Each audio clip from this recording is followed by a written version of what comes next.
नमस्कार दोस्तों, आज की हमारी कहानी घोड़ा और गधे की है। एक बार एक घोड़ा रास्ते से कहीं जा रहा था। तभी रास्ते में उसे एक गधा मिल गया।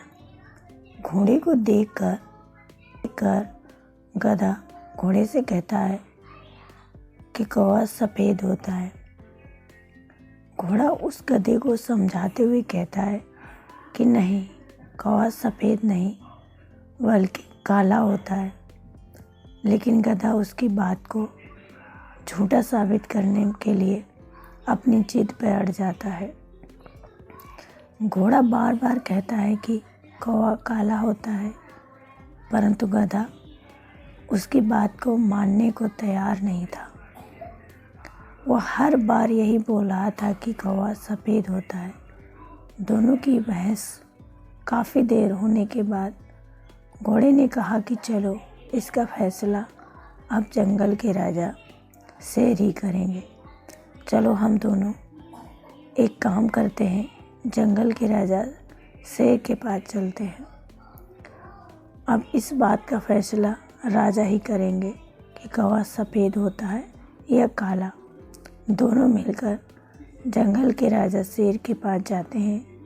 थोड़ा घोड़ा मन ही मन बहुत खुश हो रहा था, क्योंकि वह सही था, इसलिए वह खुश था।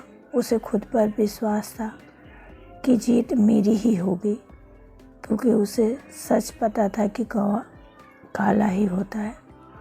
जब दोनों शेर के सामने पहुंचते हैं तो घोड़े ने जंगल के राजा शेर से कहा कि महाराज, राजा साहब, हम दोनों में से जो भी बेवकूफ़ होगा आप उसे मृत्यु दंड देंगे। शेर ने कहा ठीक है, लेकिन पहले ये तो बताओ कि बात क्या है। घोड़ा शेर से कहता है कि राजा साहब, मैं कब से इस गधे को समझा रहा था कि कौवा काला होता है, लेकिन ये गधा बार बार कह रहा है कि कौवा सफ़ेद होता है। शेर ने पूरी बात सुनने के बाद घोड़े से कहा, ठीक है, मैं तुम्हें जान से मार देता हूँ, तुम्हें मृत्यु दंड देता हूँ। तभी घोड़ा डरते हुए कहता है कि क्या हुआ राजा साहब, मैं तो सही बोल रहा था ना।